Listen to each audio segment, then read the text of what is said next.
All right, so I'm still on the couch. I'm banging out a few videos before I got to jump in the car and head to the airport, heading to Florida for a few days, a weekend. Today's topic is going to be the desperate search for the root cause of my pain or symptoms, right? And this goes out to a couple of people who ask me similar questions. So, take a couple of breaths first. Breathe in the strength. Exhale the weakness. Breathe in the bravery. Exhale the fear. Breathe in the clarity. Exhale the uncertainty. So keep breathing it.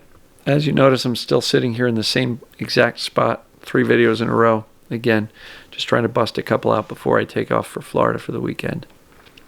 And you're probably getting this video and watching it when I'm in Florida. Actually, this one's probably going to post on Monday when I'm on my way home. So, there's oftentimes a desperate search for the root cause. What exactly caused my pain? Whether it be physical, and going to the 18th specialist to do all sorts of tests and inspections and imaging studies and all that kind of stuff, and yet going to yet another doctor and another doctor. Well, the other 15 didn't seem to have the answer, so maybe the 16th one will.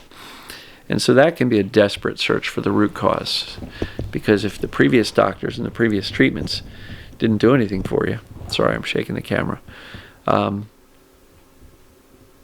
you got to keep looking, right?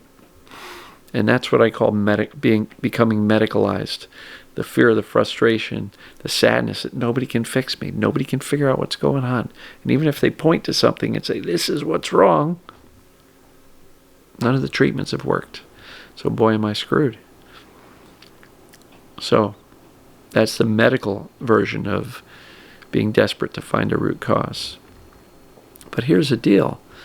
It's very easy to flip from that to, well, I've heard about this TMS thing, and I hear it's repressed emotions, and I still have pain, so I must be missing some of these repressed emotions. And oh, by the way, if they're repressed, how the heck am I supposed to access them? Right? How do we open up that subconscious basement door and get into there and pull out the unconscious emotions so I can end this misery of pain?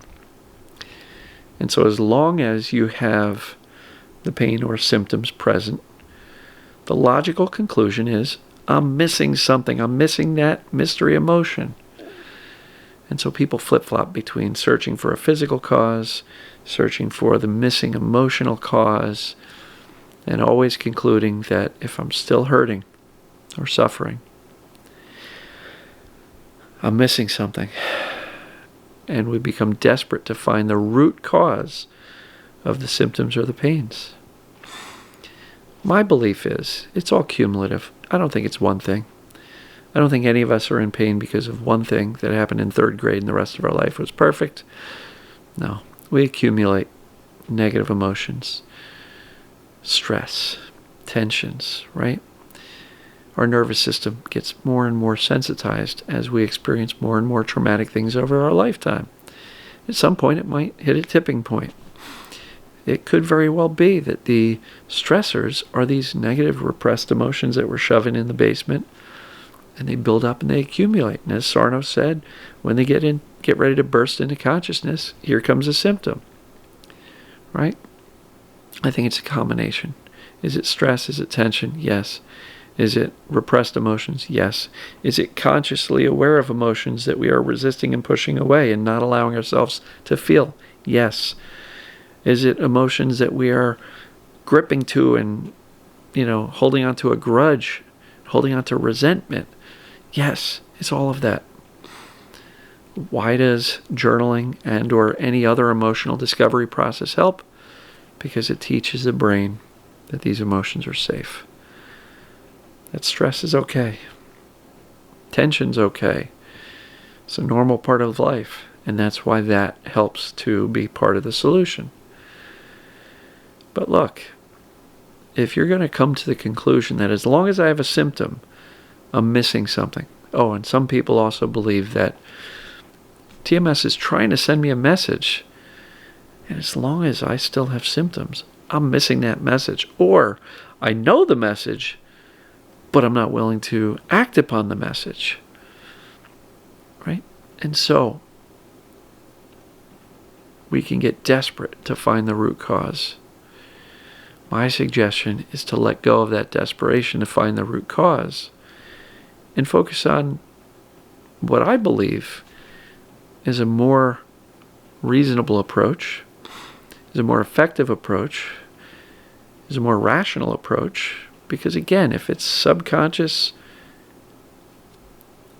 some people believe that I'll never get to the subconscious and therefore I'll never get better. That's a limiting belief that's going to hold you back. Right? And some people have done the emotional work for days, weeks, months, years. They've worked with therapists for days, weeks, months, years. They've done all sorts of emotional work and they're still not better. And they still think they must be missing that one traumatic event that's locked deep in the basement. Look, that's not going to help you. It's absolutely not. What'll help you more is the message from a couple of days ago, which is, I wish I could truly convey that you are not broken. There's not this one hidden, deep, dark secret. There's not this one emotion. There's not this one stressor. There's not a huge message that's glaring you in the face and you're refusing to take action on. Or perhaps there's no message that you're missing.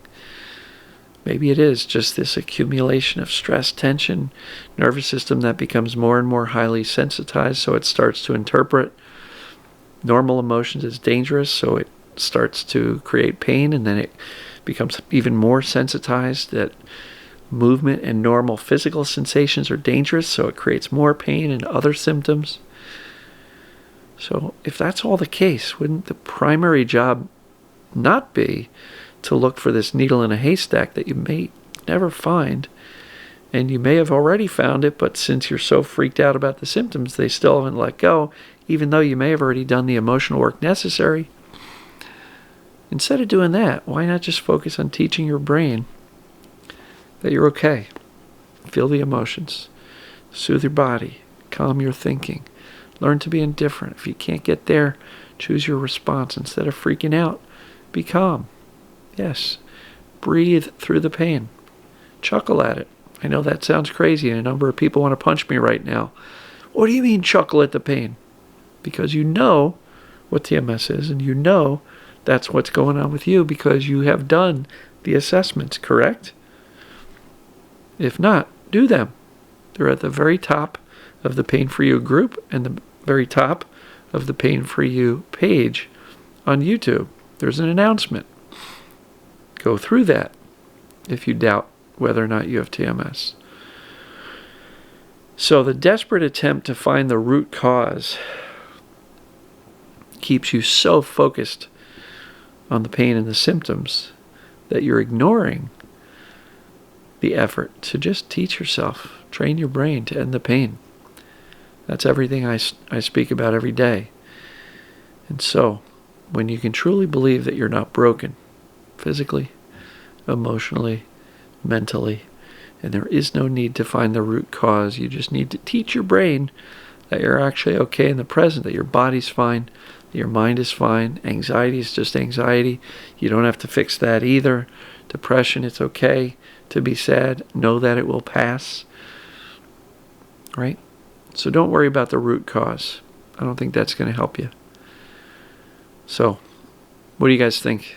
Let me know your thoughts. I'm going to keep on working through this list of 50 or so video topic requests. This one was hit on by 2 people, so I wanted to cover it. So, with that, gang, I will see you tomorrow. Love you.